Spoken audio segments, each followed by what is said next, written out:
Hello and welcome and namaste from New Delhi. You're watching DD India Live. I'm Gautam Roy. Coming up in the next 30 minutes.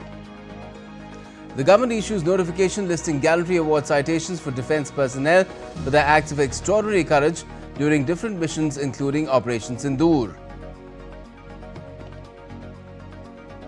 Russia's Vladimir Putin oversees test of Russian nuclear forces after both Moscow and Kyiv carry out overnight attacks against each other following the Trump-Putin summit in Budapest being put on ice. Japan's first woman Prime Minister Takaichi prepares a large economic stimulus, seeks work like a horse dedication from all, rejecting work-life balance in her first speech as the nation's top leader. And French President Emmanuel Macron seeks acceleration of increased security measures at the Louvre following its reopening after thieves decamped with historic imperial jewelry worth over $102 million 3 days ago.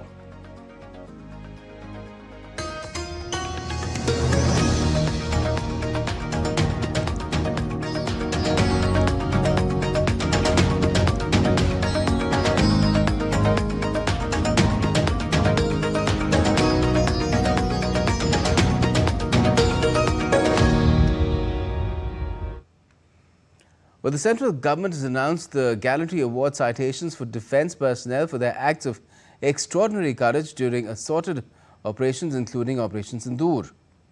Colonel Kushank Lamba has been awarded Veer Chakra for displaying exceptional bravery, valour and courage under fire, reflecting the traditional martial ethos of the Indian Army. Another Veer Chakra awardee is Lieutenant Colonel Sushil Bisht. Fighter pilot Group Captain Ranjit Singh Sindhu is also among the list of those named. Group Captain Arimesh Patni, Squadron Leader Rizwan Mali and Squadron Leader Siddhant Singh are also included. Earlier, President Draupadi Murmu approved 127 Gallantry Awards and 40 Distinguished Service Awards to personnel of the Armed Forces and Central Armed Police Forces.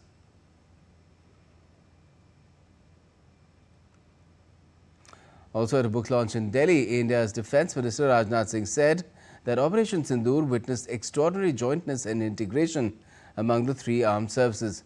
He reaffirmed the government's resolve of devising coordinated, adaptive and preemptive defence strategies to deal with the challenges arising out of changing world order. सिंदूर के दौरान तीनों सेनाओं के बीच असाधारण jointness और integration को देखने को हम सबको मिला है। उस ज्वाइंटनेस और इंटीग्रेशन का परिणाम क्या हुआ, यह तो पूरी दुनिया ने देखा है। अब युद्ध सिर्फ सीमाओं पर नहीं लड़े जाते, वे हाइब्रिड और असिमेट्रिकल स्वरूप ले चुके हैं और इनके थिएटर्स ऑफ कॉन्फ्लिक्ट जमीन से लेकर आउटर स्पेस तक फैले हुए हैं। और हमारी सरकार ने फ्यूचर रेडी और रोबस्ट आर्म फोर्सेस के निर्माण के लिए कई बोल्ड और डिसाइसिव रिफॉर्म्स भी किए हैं। Commerce and Industry Minister Piyush Goyal has attended the 16th United Nations Conference on Trade and Development Ministerial Conference in Geneva. Addressing the UNCTAD Roundtable, Minister Piyush Goyal said India is addressing supply chain vulnerabilities through its Atmanirbhar Bharat agenda. Atmanirbhar Bharat, that's a self-reliant India. And we are addressing each and every supply chain sectorally to see where our vulnerabilities are, where we need to expand capacity, even though it may not be adhering to Michael Porter's theory of the comparative advantage of nations. We are willing to pay that extra buck to be able to have resilience in our supply chains. And that has, of course, helped us create jobs, helped us create production capacities within the country. The minister added that India's development journey is a template for growth. India's own development journey can provide a good template to address some of these issues. And we stand ready to share with everybody the various initiatives, the various practices, our own new way of working that we are trying to introduce in India. In fact, it is no mean achievement that today we are amongst the top 5 GDPs in the world. We are the fastest growing large economy in the world. Russian President Vladimir Putin oversaw a large-scale test of Russia's nuclear forces on land, sea and air on Wednesday to rehearse readiness and command structure amid rising east-west tensions.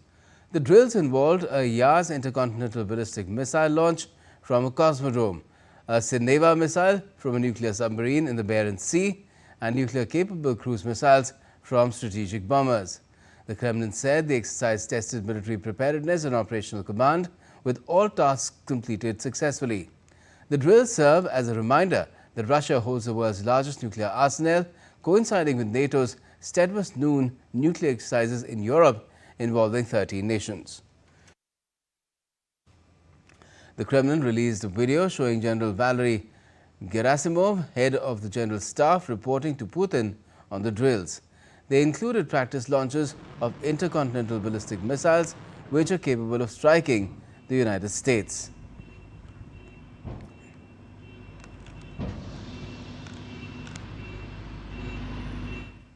Now, all this is happening in the backdrop of a planned summit between US President Donald Trump and Russian President Putin being put on hold on Tuesday after Moscow's rejection of an immediate ceasefire in Ukraine cast a shadow over negotiations.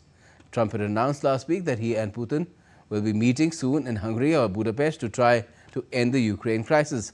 But Putin has been unwilling to consider concessions and wants Ukraine to cede more territory before any ceasefire. US President Donald Trump abruptly shelved a planned summit with Russian President Vladimir Putin due to Moscow's refusal to agree to an immediate ceasefire in Ukraine.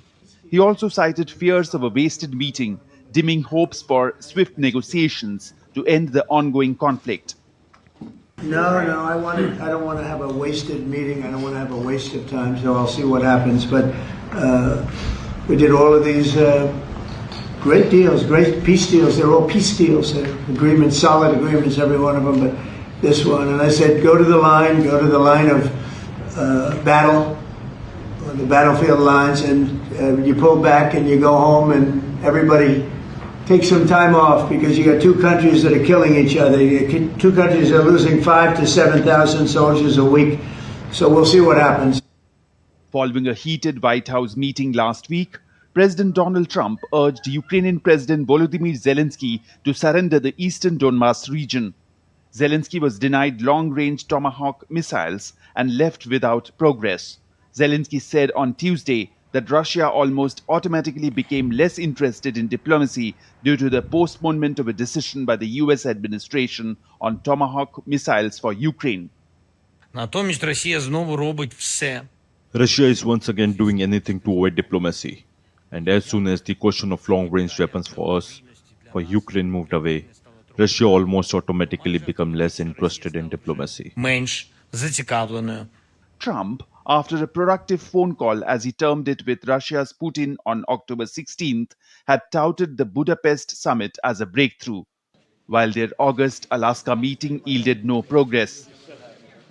Russia's dismissal of an immediate ceasefire demanding full Donbas control and Ukraine's neutrality derailed the momentum for the meeting.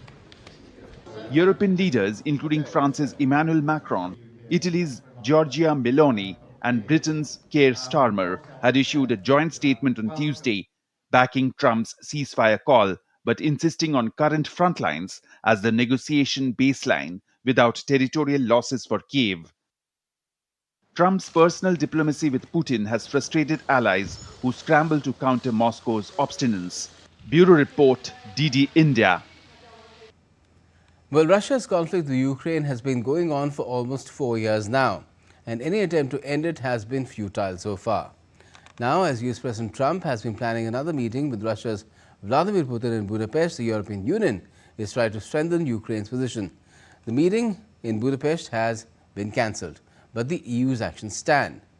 Lars Holter is with Deutsche Welle and is joining me from Berlin to talk about it. Good evening to you, Lars. What can you tell us about how Europe looks at the recent developments?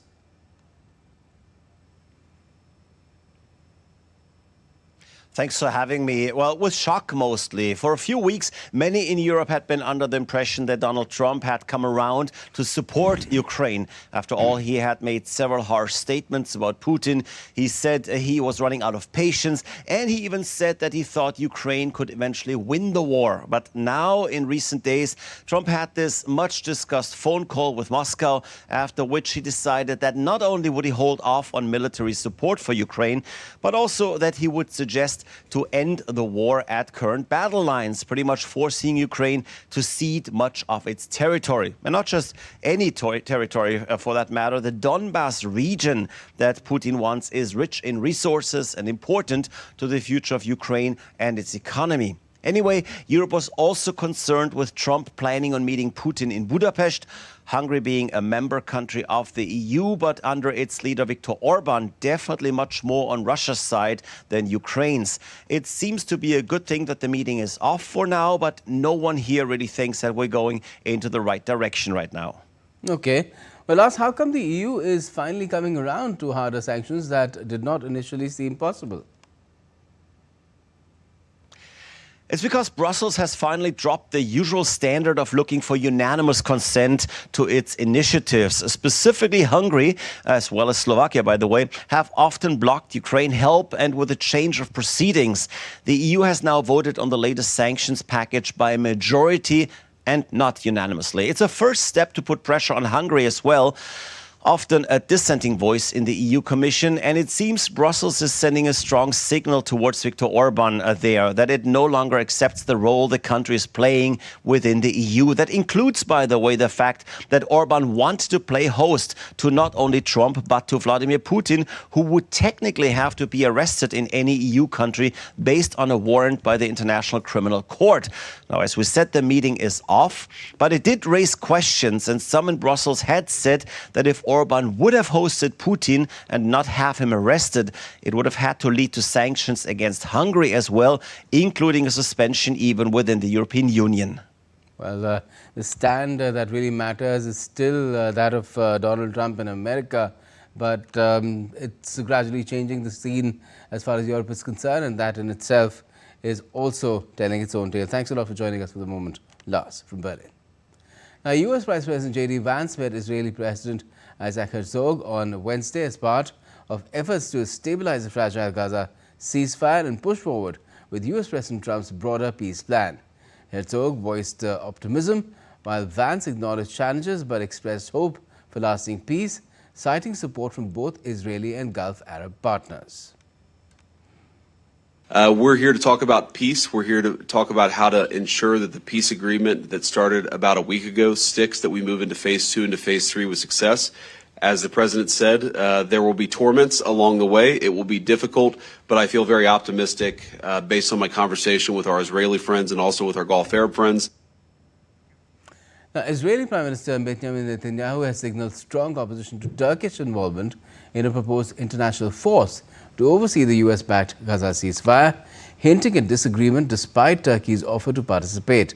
Speaking alongside US Vice President J.D. Vance, Netanyahu said security decisions for Gaza would be made along with the US.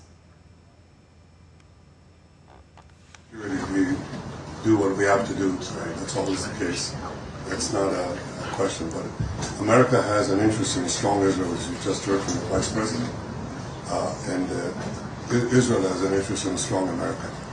America has other interests in this region. Where we can be flexible to accommodate that, that's good, because a strong America is in our interest. And equally, as you just heard the Vice President say again, a strong Israel serves America's interest. Meanwhile, the International Court of Justice has also been giving its opinion on Israel's UN and Palestinian aid obligations, and is definitely not music to Netanyahu's ears. And still to come on this edition of DD India Live. Gold extends its sharpest drop in over 5 years on Wednesday after the previous day's plunge.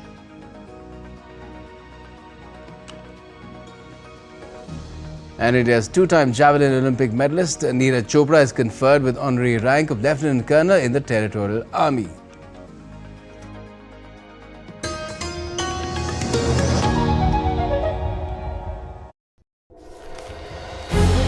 Indian industries are facing pressure because of President Trump's tariff threats.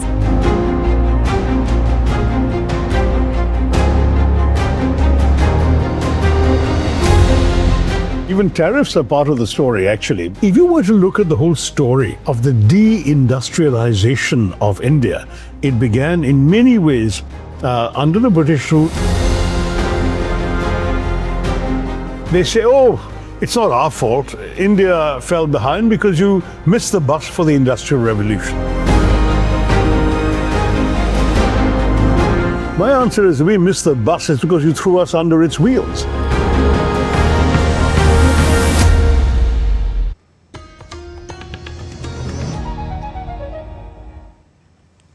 Welcome back. You're watching DD India Live. I'm Gautam Roy. Now, Paris's Louvre reopened Wednesday after a Sunday heist that saw thieves steal 8 priceless royal jewels, including Napoleon's gift to Empress Marie-Louise, valued at $102 million. The Apollo Gallery remains closed as over 100 investigators pursue an organized crime group. The daylight robbery involving a ladder and truck had astonished the entire world and raised myriad questions about the levels of security in French museums, where incidents of theft have taken place earlier as well, but the one in Louvre really took the cake. Now, French President Macron has demanded an acceleration of security upgrades at the Louvre as well. The daylight heist involving 8 priceless pieces exposed security lapses, sparking public frustration over unclaimed responsibility.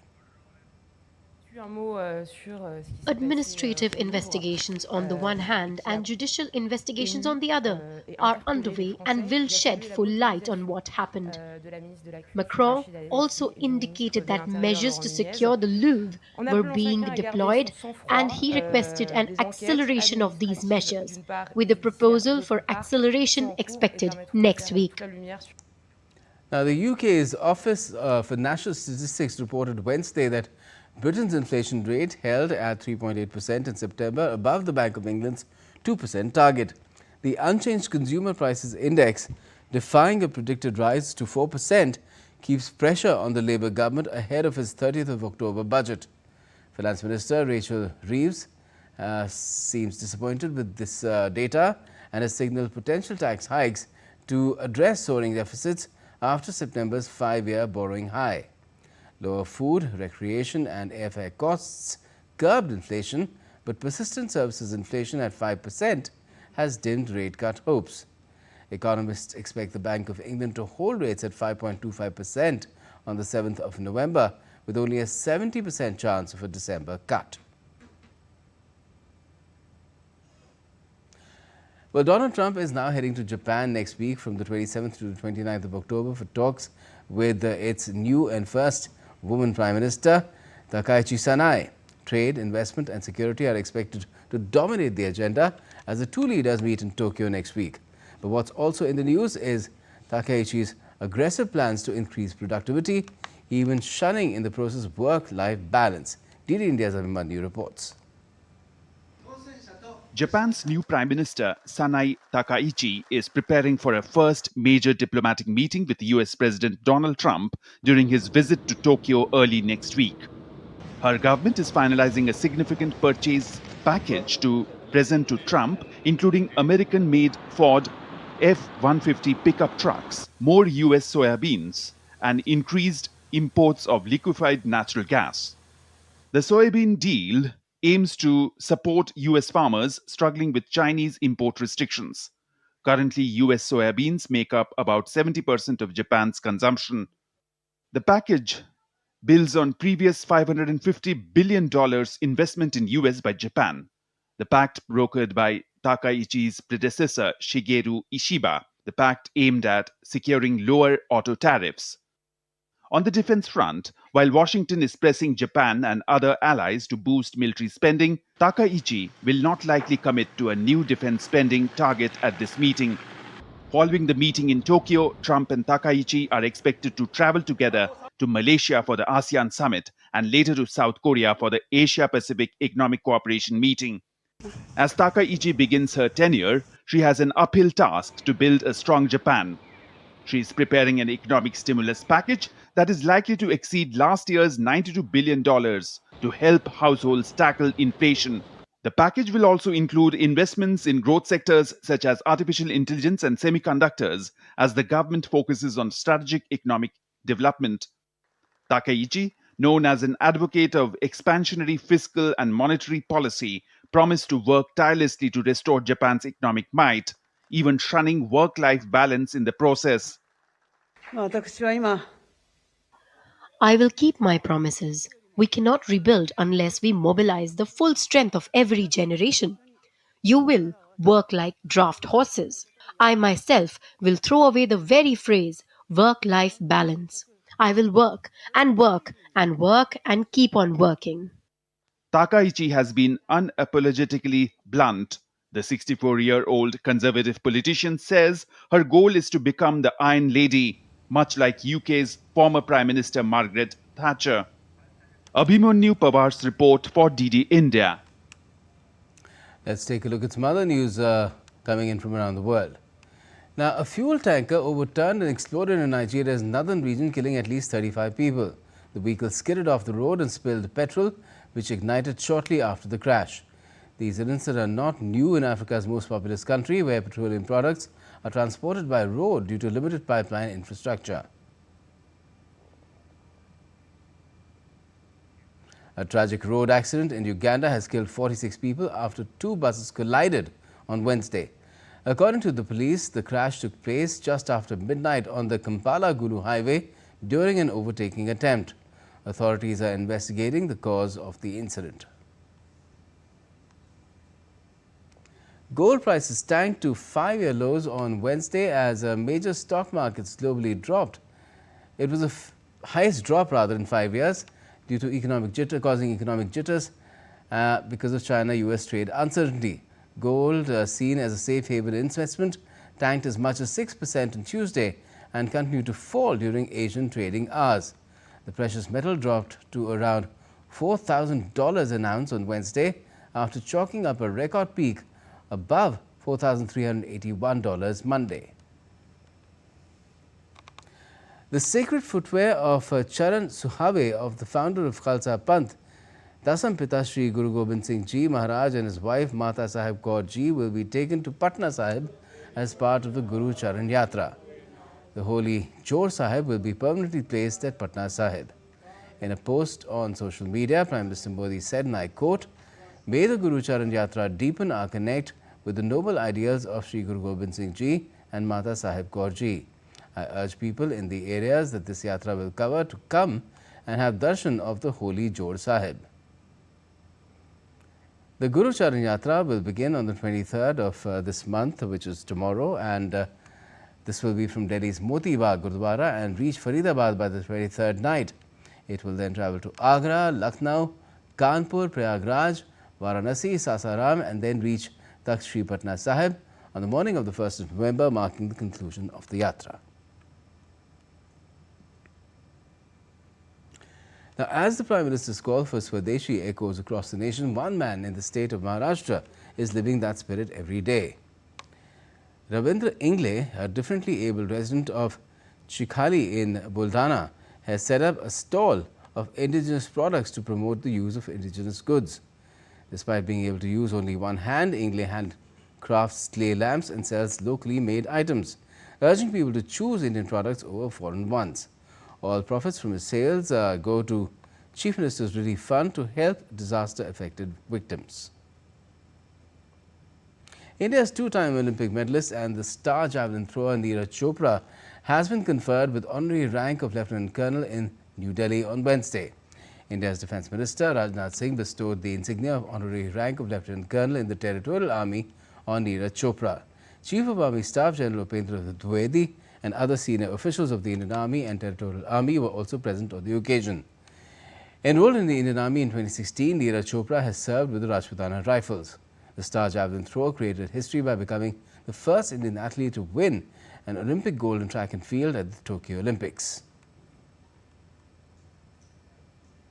And that's all we have for this edition of DD India Live, but let us know your thoughts on the news of the day. And for those on the go, you can get all the latest news and updates from India and across the world on DD India's mobile app. It's available on both Android and iOS. Just scan the QR code, download the app. And we'll be back with more news as it breaks here on DD India. I'm Gautam Roy, and from all of us here in Delhi, thanks for watching DD India Live.